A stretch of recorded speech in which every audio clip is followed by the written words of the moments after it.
Hello, thank you for the nice welcome. I'm going to introduce my panelists in a moment.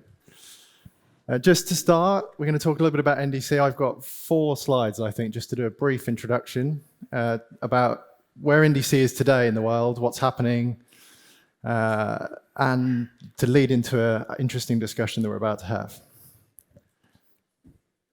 Hopefully, most of you know the answer to this question. I used this slide the last time I used this slide was at the Business Travel Show, where the audience was not as expert as you are. I also explained at the Business Travel Show that NDC is just a standard. I don't know if I'm allowed to say that at an ATPCO event. I think you all understand the importance of standards in a way that perhaps some business travel buyers don't. And as Amit spoke about earlier, there's been a long evolution of e-commerce technology that we've used in the airline industry for longer than almost any other industry. And this is another step on that path. Christian may talk us more about this in a moment when we ask about NDC and Lufthansa, but I speak to airlines in my job as a consultant for distribution all of the time. I talk to airlines all over the world, and we get answers. Lots of airlines have got different reasons for doing NDC. A lot of people think that NDC is mainly about cost saving. Actually, we heard from Amit earlier that that wasn't Emirates' reason for NDC. They talked a lot more about better selling. So lots of airlines say the main reason I want to do NDC is actually I want to retail my products more effectively. I want to be able to develop continuous pricing. I want to be able to merchandise better. I want to sell more ancillaries. And I want to do those things not just in my direct channel. I want to do that through travel sellers, of which we have a travel seller with us as well today. It is certainly true that a lot of airlines also want competition in the aggregation marketplace. Most airlines distribute most of their indirect products through a small number of players, the big GDSs, and many airlines welcome the fact that there's now more ways to get their product to travel sellers. Indeed, we have a technology provider and aggregator here to talk to us about that piece later on. Airlines also talk to us about better servicing. NDC doesn't have a great reputation for servicing initially. It's the hardest thing to do. As many of you know, it's the easy part of airline selling is often selling the original ticket, the original product. Actually, everything that happens afterwards is often the complicated part. How you make sure you can change the product, refund the product, manage disruption. Many of you will work closely with revenue accounting colleagues, other people like that, and often this is the real hard part, and it has taken some time to get this right, I think. We're going to dig into that subject as well a little bit later. But I do hear airlines now talking about the fact that NDC is going to enable them to make servicing better than the old world. Airlines that are saying, when there's disruption, we're going to be able to manage disruption more effectively. We'll be able to offer options to travel sellers to choose which flight they want to rebook their customers onto. We won't need as many calls from travel sellers to airline call centers to be able to make changes. And I think that's also another big benefit, maybe yet to be really realized, but certainly something I see some airlines already doing and others planning for. And customer relationships is another one that's perhaps a little bit earlier on. Again, we heard a bit from Emirates earlier about the importance of customer relationships. And we are starting to see airlines which are giving different offers back if you put your frequent flyer number into the booking. Different offers back for a small and medium business customer. Some airlines have a loyalty scheme for small corporate customers, and they give special offers back for those customers as well. And that's something, again, that some airlines used to do on their websites, but often found it difficult to do through the indirect channel. And we're now starting to see airlines exploiting NDC and the technology they have in their internal systems to make some of those offers available to travelers who are booking through third parties.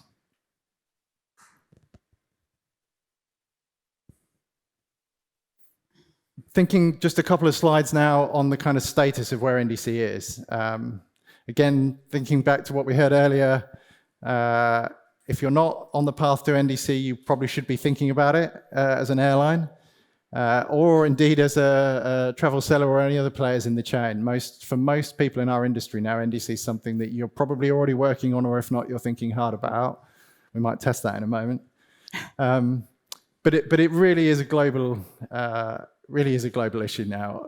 Some of this work on Direct Connect started in North America. Graham might be able to remember some of that back a while ago. Air Canada, American, and others. 15 years ago, something like that. And then obviously the standard was codified just over 10 years ago. But we've really seen significant usage now. A lot of usage in Europe. I was head of distribution at British Airways. When we came out of full content, when we announced a surcharge, when we implemented dual RBD pricing, working very closely with Jerry Ferran there and the BA revenue management team. That's one thing a couple of people have said to me in this conference, actually, the importance of distribution and revenue management teams working together. I think that was always important in the new world of offers and orders, NDC, these sorts of things. I think that becomes even more critical. The distribution teams and revenue management teams are really closely linked. Distribution teams also need to be working with sales teams and colleagues, but certainly on the whole kind of construction, technology, offers, all this kind of side, it's really important for distribution and revenue management teams to work together. And going on from some of those European carriers that have been heavily involved in NDC, we also see now carriers really across the world doing a lot more on NDC, differentiating content, making new content available. And although there's still a few gaps in this map, some of you will be working for airlines that I've not talked about here. Some of you I know because I'm working with you as well. And I know that many, many other airlines have got plans to do interesting things with NDC, with new content in the next 12 to 24 months. Lots of things that airlines are doing, surcharges, continuous pricing, sometimes their lowest fares are only in NDC, new ancillary products, corporate bundles, loyalty offers that we spoke about. It's a mixture of carrots and sticks, you often hear the phrase. But I think in the longer term, we'll see that NDC will be the channel that provides the best content for any third-party seller. And just finally, about the pace of change. We heard about a hockey stick. I think we really are, in the last 12 months or so, have seen huge, huge changes. These headlines are all from April and May. When I first did this presentation, I wrote this in the end of May, and I found an enormous number of headlines of changes airlines had made, from LATAM, Air France KLM, Americans changes, Canada. I like the headline of today in distribution cost shifting, and Air Canada's NDC turn. SAS trades the novel for the familiar. The familiar is now surcharging Edifact and driving NDC. I don't think when Lufthansa did it in 2015, it would have been described as a familiar strategy. But it's now become something that is very common. So it really is a status where NDC is becoming quite a common critical strategy for many leading airlines, but also a lot of smaller airlines as well. With that, brief starter, let's talk to the panel. I'll get them to introduce themselves in a minute and talk about NDC. We do have Christian from Lufthansa, so we've got an airline present.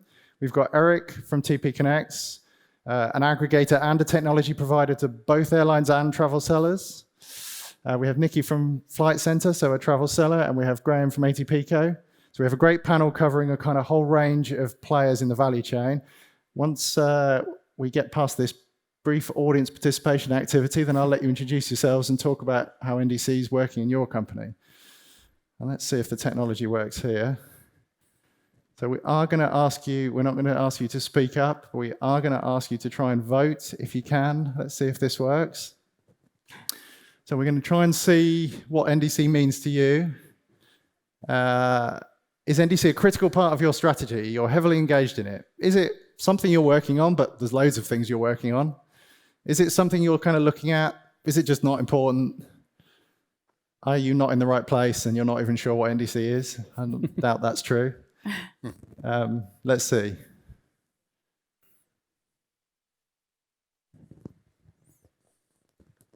Okay, so we'll give it another minute, but it looks like it's mainly the top two. It looks like everybody's involved in NDC up to a point.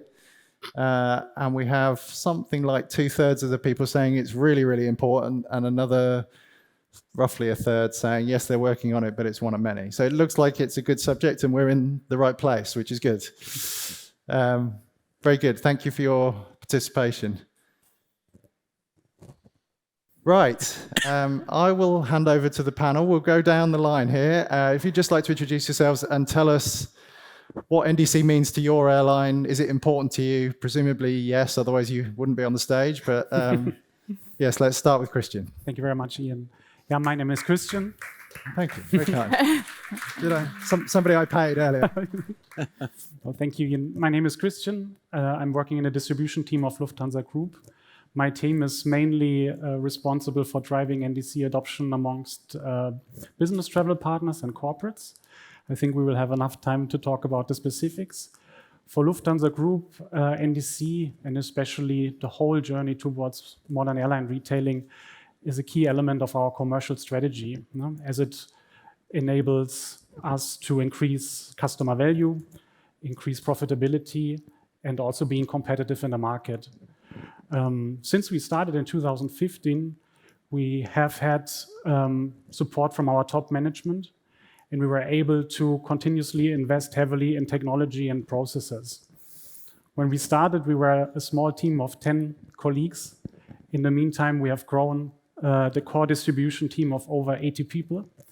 And we are really proud of and happy about what we have achieved. We have, thanks to our partners, comprehensive NDC API with a huge scope of functionalities, more than 70 travel tech provider connected, more than 5,000 sales partners collaborating with us. Already in 2018, we created a new distribution partner framework with the NDC partner program. And we are constantly bringing exclusive NDC offers to the market, recently extended our continuous pricing to intercont routes. We have different offer differentiation in the market and exclusive ancillaries, but we don't want to stop here. We really aiming towards the industry vision of being at 100% offers and order in 2030. And that's what we are working towards and driving different initiatives. Great. Thank you, Christian. Eric, what's your view? Sure, thank you. Good morning. First of all, let's talk about the journey of NDC. I started NDC almost more than 10 years ago, and the results of the poll we saw today are just outstanding. More than 10 years ago, with IATA, a small group of suppliers went around a world tour talking to you airlines. We went to Miami, we went to Geneva, we went to Singapore, and we want to try to convince you and to explain why NDC could bring value to the airline industry. And beyond the few innovative airlines that were already engaged, including Emirates, including Lufthansa Group, the American carriers, this was a long road of 10 years to get to the point where we are today and to the results we saw today where, yes, NDC, you are engaged. It's no longer a dream, it's a reality. TPConnects, who is based in Dubai, welcome to this lovely place, was involved more than 10 years ago by providing a dual approach, both on the agencies and the sellers as an aggregator, and as well as to airlines to make swift, easy your journey towards NDC. And from Singapore Airlines in the east to Finnair in the west, we power a certain amount of airlines to enable you airline to make your NDC products available to who you decide to distribute them. So again, welcome, and we look forward for a very exciting NDC discussion today. Thank you, Eric. Nikki. Thank you. Good morning, everyone. So I'm Nikki Ping. I look after air content and distribution for the Flight Centre Travel Group. I've been, I guess, on my own little bit of NDC journey. I used to work for Ian at British Airways, and before that, I was in revenue management at British Airways. For us, I think NDC is part of the importance because it's important for us to be able to get content out to our customers, be that leisure customers or corporate customers, regardless of how airlines are distributing that content. So whether it's low-cost carrier content, traditional Edifact or NDC, almost the customer doesn't really mind. They just want the content. And I think that it's becoming more and more important for corporates because we see some airlines are sort of starting to talk directly to the corporate customers as part of their negotiation of their route deal and saying, actually, I will give you a better discount or I will give you specific bundles, but only through NDC. So we're starting to get more and more corporate customers coming to us and saying, the airlines have said this to me. I need you to make sure that you can put that content in front of me. Very interesting. Graham. Good morning. Graham Worm. Strategy and partnerships at ATPCO. I've been involved in NDC, I think, since day one. Not my fault, however. So with the assistance of, way back when it was called Open Access, with the assistance of my buddy Tom, we eventually made that way to have that standard put into IATA. And 15 years later, we are here.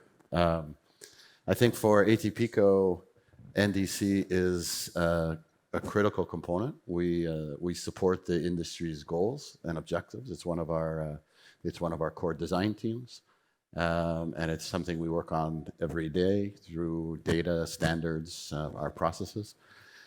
So it's super critical to us, and we're here to support the industry in the as it evolves.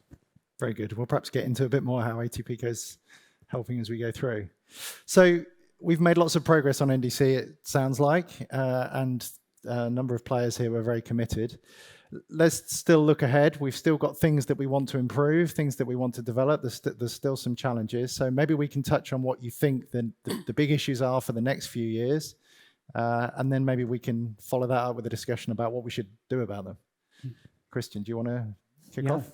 I'm often asked by colleagues, hey, Christian, give me the single item we need to fix to get significant production in all segments. And unfortunately, I think there's not that golden recipe. For me, it's like the big puzzle piece, where you have to put certain pieces together in order to reach the desired state.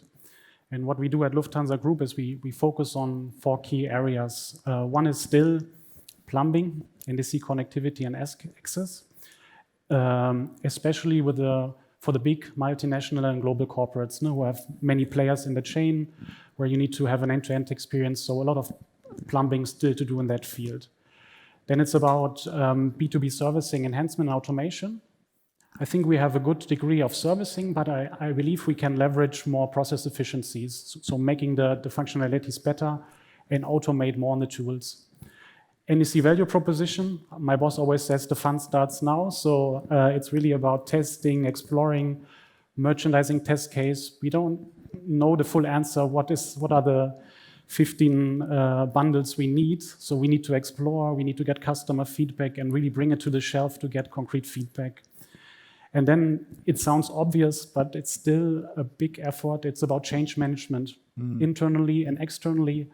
Talk with our partners, why are we doing it? Talk with our sales force, giving them confidence to talk also tech with corporate customers and partners. So I think this is also a crucial field. Yes, yeah. I heard Tamura recently say that one of the first people you hired to go from that 10 to 80 was a change manager. Absolutely. I can recognize that. Eric, what's your view on key challenges, key things we should be focused on going forward? Sure. Generally speaking, NDC has been very efficient and with very low friction when it comes to the sales offer creation by itself. This is something that got solved very, very quickly, very rapidly in the journey. But we, as an industry, we faced major challenges around the servicing. As of today, this has changed very significantly. Since the recent standards, including 21.3, the servicing is an area where we feel both as airline partners as well as suppliers to the airline industries and to the agencies and to the sellers much more comfortable that the servicing has reached a level of maturity which enables this level of automation. I think the days where we ask the agent to go and call the airline to change the ticket are hopefully fading away, And we are certainly, and we need to make sure we do have the necessary level of automation so that agencies, sellers are able to automatically change tickets and do all this servicing without needing to call the airline, which is an additional cost for the airline. So a significant amount of investment, both in the standards and the execution and the implementation have been done. And this topic, I believe, is starting to get part of the past, of the history of the NDC transition. We still have an issue related to interlining, and this is an area which is probably the next big problem yet to be solved. Today, the interlining is still leftover from a miss when NDC has been designed. We have to acknowledge it, but at least we know what we have to focus on, and this is what is left to solve a little bit this big picture of the new world. Nikki, anything you would add to? Yeah, I think it's. I think the next thing we really need to focus on is probably a little bit of refinement. I think that from an airline perspective, what I sort of have seen is that the revenue management teams and distribution have felt, I guess, freedom. Suddenly, they're not constrained by 26 booking classes. They've got dual RBDs or dynamic pricing, and they're like, oof, I can create like millions of offers, which is great. But I think the Emirates presentation at the start around understanding the context of why your customer is traveling is really important. And there's no way that if you generate 500 offers and put them in front of a customer, that actually any customer can make a sensible choice. So it's about making sure that how, as a customer, I shop is kind of what you return to me. So, for example, as a corporate customer, I may not want the cheapest basic economy because I think I might have to change, but I don't want to have to pay what would traditionally have been like a full J, fully flex fare. I tend to go for something in the middle.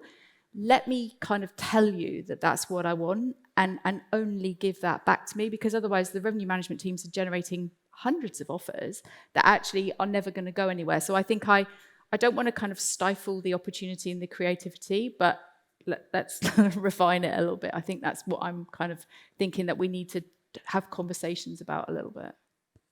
Graham, anything to add to those I subjects? think, from my perspective, it's the biggest challenge is one of posture, really. It's there's lots of technology problems, and those technology problems we're probably really good at solving. We've solved 1 million technology problems over time. Most of what's happening on NDC is still around leverage and push, right? Whether there's surcharges or pulling away content, that's the things that make the biggest changes in terms of booking volume, instead of looking at what are the values and how can we all benefit from what is essentially a technology change. The second thing I would add is, like, this isn't a knife edge cutover. This is a transformation. Leveraging everything you've got at your disposal already is probably the easiest way to get through where we are. So. Yeah, we're going to be talk a lot about being in two worlds for a long time, and I think there were some sessions later on today the ATPCO have got about living in two worlds, so that's a subject that we'll need to investigate. Let's just see whether we want to dig into any of those subjects anymore. If anybody's got specific thoughts on, let's just recap. So servicing's an issue. We heard different views of where we are. I recently saw an interview with somebody, Navan, saying that they thought we were about 80% of the way there. That'll be interesting to see what, I'll ask you in a minute if you think 80% is the right sort of number. So the servicing, maybe we come back to shopping volumes, merchandising, and interlining. Those were kind of 4 subjects. So maybe we'll just take each of those in turn, and don't necessarily need everybody to answer, but anyone got any views particularly on servicing first as a, do you want to start again, Christian? See you nodding. For me, it's hard to put a percentage to it. I think we made great progress on servicing, and let's say major refund and exchange scenarios are covered. But still, in good exchange with our value chain partners, we have pretty good overview, like a list of use cases where we need to work on our NDC API. Give you an example: exchange of an exchange of an exchange.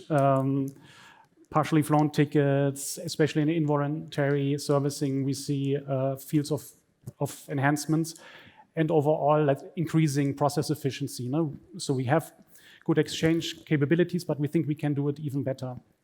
So We invest quite significantly in the enhancements of the API and try to do our homework. But in the end, it comes down to this collaboration with all industry partners, because we need to make sure that it finally reaches the corporate customer and the partner. So it doesn't help us if one party is working on it. We need to do it together, refine requirements, jointly look at the priorities, and then in the end, being able to offer it to the customers. So that collaboration is really important. Yeah, and I think that that's a really important point about it's really hard to put a percentage on it, because if you ask IATA, they'll tell you it's 100%, and probably actually the standard is capable of doing everything. But then it's about, has the airline actually implemented it? And I think what you'll find as you go closer and closer to the actual customer who gets on the plane, the percentage will drop, because even though the airline may have implemented it, it then needs the technology that the customer is using to implement it. And I think that we see airline websites or online booking tools, a lot of them have enabled a customer to book an NDC product, but actually, can they cancel it and change it online? Actually, in the vast majority of cases, the online tool cannot handle it yet. So it still needs to go to a person. So we need to try and get that overall percentage up, I think. Eric, anything else to say on servicing? Yeah, the journey is usually a step-by-step, and a lot of the airlines started slow. And what we see is simply as their volume increase, as they provide value to the customer by providing via NDC specific products, it's the hockey stick effect that was mentioned earlier. And indeed, as the volume is very low, why investing in doing servicing automated? It's okay to be cold. Once you start to sell thousands of tickets via NDC, because you do provide to your customers value-added proposition, this is when these problems start to ring. So it's to be this spiral of evolution that airlines have to take into consideration. So it is why, for me, the 80% is probably not necessarily very important, because we know that airlines with very low volume do not necessarily have the incentive to automate the servicing very early in their process. However, we do hope that the airlines who have a much higher volume are closer to the 3 digits, because there is an inherent cost of not doing the servicing properly. And this is why I was mentioning earlier that it is probably part of the past for the airlines who are willing to invest and to solve this issue. I believe the volume is much more about the value of the product created by the airline for the end consumer. And this is where NDC is kicking in terms of merchandising, in terms of rich content. You have to think about selling a seat, a product, which is not only a place in the plane, but it is to sell the experience of traveling. And whether it is the color of the floor of the plane or the experience of getting a car to bring you to the airport, this is the journey and the product which is being offered to the consumer.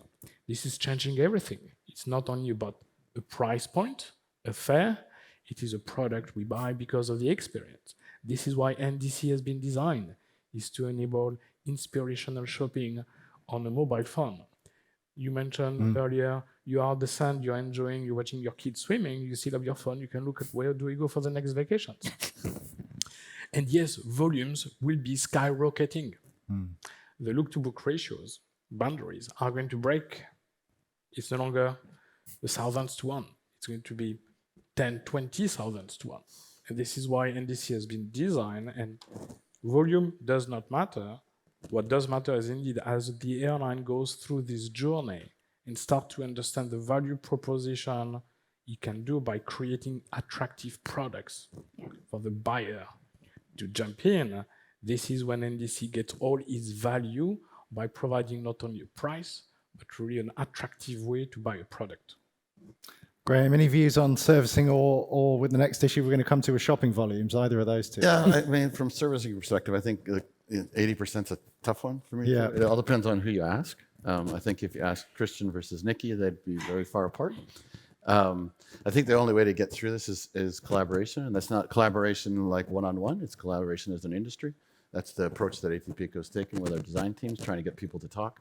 If you listen to a couple months ago, American Express wrote a what they call it, an MVP or a memorandum or whatever they call it. I would think if you read that, you would not be anywhere close to 80% if you see the litany of things that they say need to be repaired. But I think as an industry, if we identify from all the perspectives what it is that we want to fix, there is no technology hurdle we can't fix. Shopping volumes is another one we've talked about. Nikki, you touched on shopping volumes as an issue. Anything else that you think could help us address that challenge? Let me shop for what I want. Don't give me all this cheap nonsense if I don't want to buy it in the first place. So Surely everybody wants us to pay more. So actually, if I want something that's like semi-flex, just let me shop for that in the first place. And I think ATPCo's product catalogue is going to really help me to actually refine at the shopping stage what I want, which I think is a win-win because I get what I want. And I would imagine from the airline perspective, you get fewer requests, which is a good thing as well. Yeah.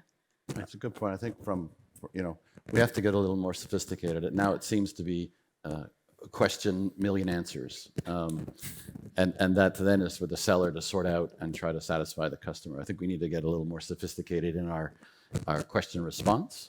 But I think that's time. We'll get there. I think with things that ATPCO is doing with our filtered attributes, our product catalog, those are kind of things that are there to support getting that fine tuning that you need. Yeah.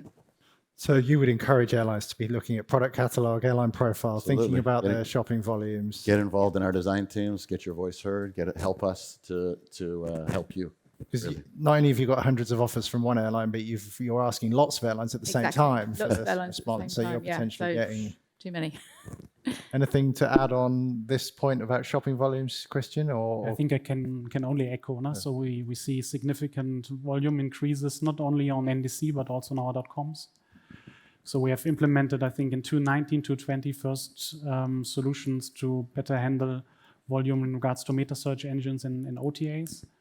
I think we will continue to collaborate with all partners in this front, and we're also trying to optimize what we deliver to the partner, no? Because in the past we delivered everything, even though it might not be the relevant product for a special target group. So we're really in close exchange with our partners to find out what offers should we deliver, do A/B testings to see if we see improvements in shopping reduction. But it's a constant journey, and I think it will continuously increase, and we need to find an answer as an industry. The other two subjects we talked about, conscious of time, so I'll bundle the question together. Anything else that we need to do to really effectively merchandise or retail, or do you feel like we've covered that with the previous answer? And interlining, interlining is a very simple subject to address in 30 seconds. Any quick thoughts on interlining before we come on to the last two or three other questions? I guess it is very complex, interlining, but probably in reality, it's quite a small proportion of what we sell.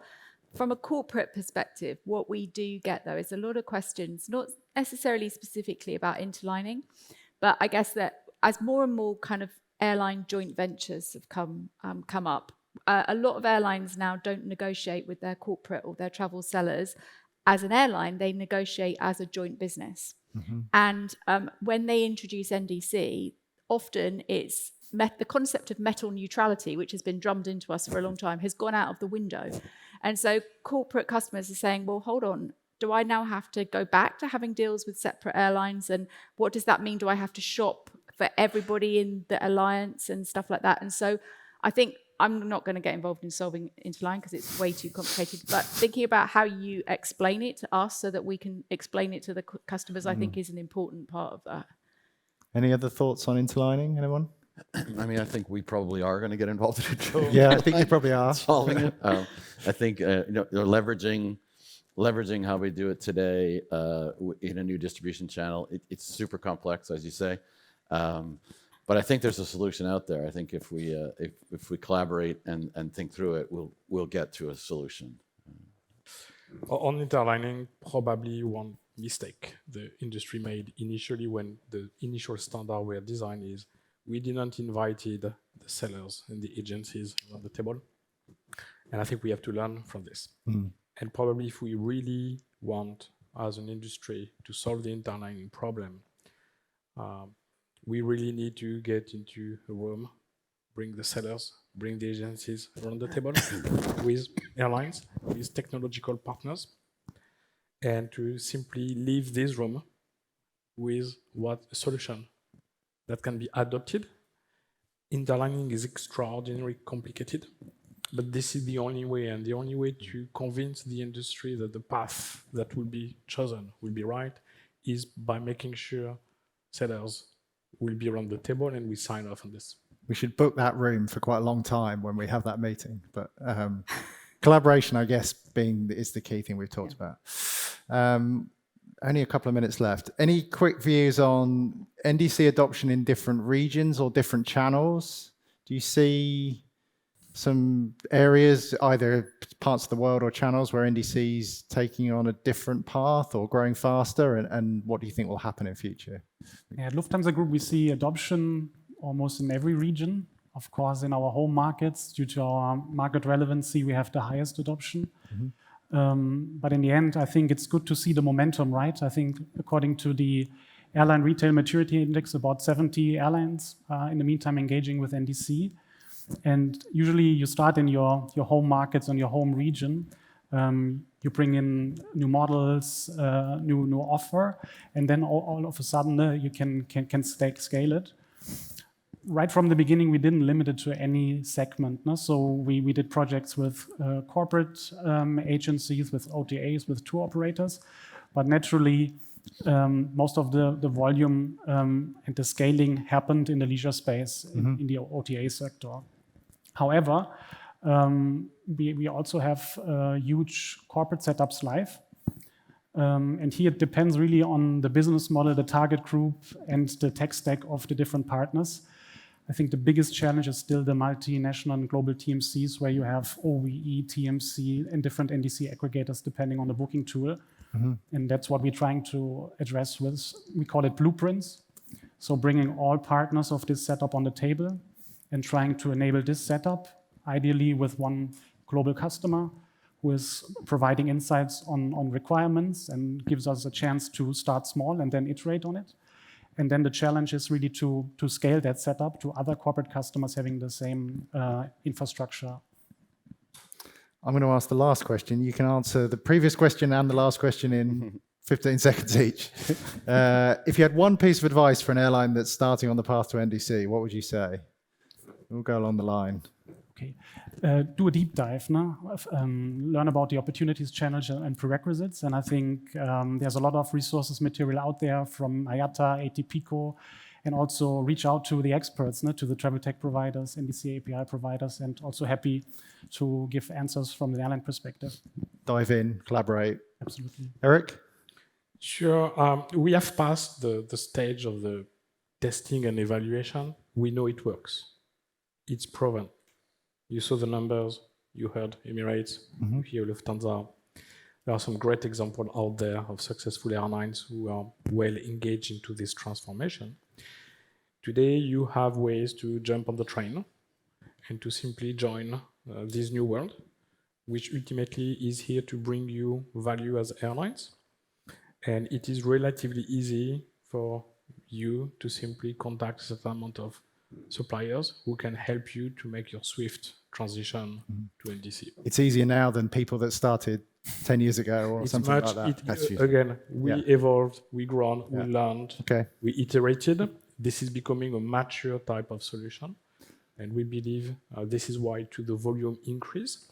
And as the content differentiation to the various NDC channel happen, that will bring additional value for you. Well, we're standing between everybody and their second coffee of the day. So very, very quickly, last word from Nikki and Graham. I think if I was giving advice to an airline, I would say understand who your top travel sellers are and actually go out and talk to them and have a look at their customer front ends and make sure that if you're going to be creative and come up with loads of products, that either they're going to work in that front end, otherwise nobody's going to be able to buy it, or if they don't, help them close the gap. And so it's really trying to get out there and see what the customers really see. Yeah. And Graham, to finish. I'd have 3 pieces of advice: is make friends. So join design teams, get informed. 2, leverage what you have. Right? You don't have to reinvent everything. This is a transformation. Go slowly, leverage what you've got, and build on it. And 3, stay standard as you can. While you try to be unique, Stay standard. think about standard. Nikki. Because That's she's good. got to service it at the end of the day. Well, let's go and make some more friends in the break then. Thank you very much, everybody. Thank you.